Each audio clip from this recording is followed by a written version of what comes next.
ये एक और एग्जांपल है, इसकी सॉल्व करने लगे हम ट्री मेथड के साथ ही। ये इसलिए ताकि आपकी आसानी के लिए कुछ रिवीजन भी हो जाएगी। तो यहाँ पर 2tn/2 प्लस n है। n हमारे पास रूट वैल्यू है, 2 हमने उसे दो नोड्स में डिवाइड करना है और बेसिस उसकी होगी n/2, जिस पे हम बार बार डिवाइड करेंगे। ठीक है, तो ट्री बना लेते हैं। इस बार मैंने लेवल थोड़े ज़्यादा बनाए ताकि आपको आसानी हो। n, ठीक है, जब सेकंड टाइम हमने उसे n/2 पे डिवाइड किया है तो ये n/2 था, तो ये इसके साथ अगर देखें n/2 और n/2 स्केयर हो गया ना, और ये n/2 इस n की जगह जब आएगा तो ये n/2 बन जाएगा। तो जो वैल्यू हमने पुट करनी है दोनों नोड्स में वो है n/2। फिर के हमने जब दूसरी दफ़ा डिवाइड करना है, ये लेवल 2 है, ये लेवल 0 था, ये लेवल 1 था, लेवल 2 था। जब लेवल 2 हुआ n/2 के लिए तो हमारे पास ये हो गया n/क्यूब, क्योंकि ये n/2 था और ये n/2 जब ऐड हुए तो ये n/क्यूब हुआ। फिर n/2 का स्केयर है, ये वैल्यू हमने पुट करनी है n की जगह, तो ये होगा n/4। तो वैल्यू कौन सी हमने पुट करनी है लेवल्स में, n/4 n/4 n/4 n/4। फिर जब हमारे पास लेवल 3 आएगा n/2 की पावर 3 हो जाएगी। ठीक है, तो n/3 और ये n/2 जब आपस में ऐड होंगे n/4 हो जाएंगे, और ये n/3 जब इस n की जगह आएगा तो n/8। ये चीज़ आपने याद रखनी है। जैसे जैसे आप n/2 का लेवल बढ़ाते जाएंगे, यहाँ n/2 जो सा है उसका लेवल बिल्कुल 0 सा है, इधर 1 है, इधर 2 है, इधर 3 है। तो वैल्यू हमने इस वाले में ही, जो फर्स्ट वाला है ना, उसी में ही पुट करनी है, फिर आपका सही आंसर निकलेगा। ठीक है, तो ये n/8 आया, अब वही n/8 हमने यहाँ लिख दिया।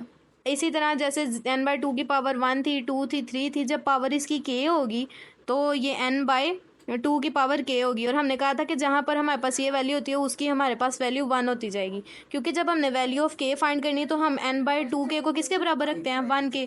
तो n/2 को यहाँ हमने किसके बराबर रखा हुआ है, 1 के बराबर। तो जब हम इसके बराबर रखेंगे, यहाँ से जब k की वैल्यू निकालेंगे वैसे ही जैसे हमने पीछे निकाली है, 2k उधर ऊपर चला जाएगा, लॉग वाला फार्मूला लगेगा। तो हमारे पास इस बार देखें बेस 2 थी ना k की, तो लॉग की भी बेस क्या आई है, 2 आई है। ठीक है, अब लीफ नोड्स हमने उस LC फाइंड करना था। तो मैंने कहा था कि जितनी नोड्स हमारे पास निकल रही हैं हर एक नोड में से हमने वो वैल्यू लेनी। तो यहाँ इस बार 2 है तो हमने 2 लिया है, और k नोड्स हैं, हमें नंबर ऑफ़ नोड्स नहीं पता, इस वजह से तो हम यहाँ पर k की वैल्यूज़ पुट करेंगे। और ये देखें, अब यहाँ पर हमने जगह करनी थी स्विच, जगह तो हमने स्विच कर ली। तो लॉग बेस 2 2 को हम लोग क्या लिखते हैं, 1। ठीक है, ये चीज़ आपने याद रखनी है। फार्मूला के लॉग के जो बेस 2 की पावर 2 होगी ना, वो हमारे पास इक्वल टू होगा 1, तो ये सिर्फ n रह जाएगा। स्टेप 4 में हमने हर लेवल की कॉस्ट देखनी थी। तो लेवल की कॉस्ट हम ऐसे देख सकते हैं कि यहाँ तो n थी, ये n/2 और ये n/2 है, जब इन दोनों को ऐड करेंगे तब ये भी n हो जाएगी। इसी तरह ये n/4 n/4 n/2 बनेगी, इधर भी n/2, दोनों को ऐड करेंगे तो खाली n रह जाएगी।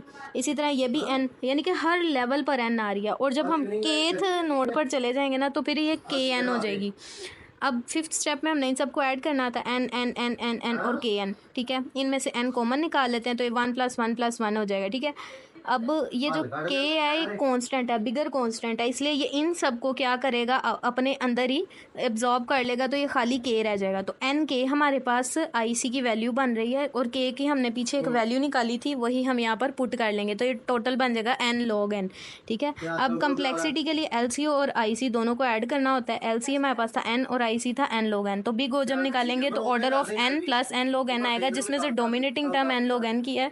तो हमारी फाइनल जो कम्प्लेक्सिटी बनेगी वो ये बनेगी। ठीक है, तो ये आपके पास इसका सेकंड एग्जाम्पल कंप्लीट हो गई है।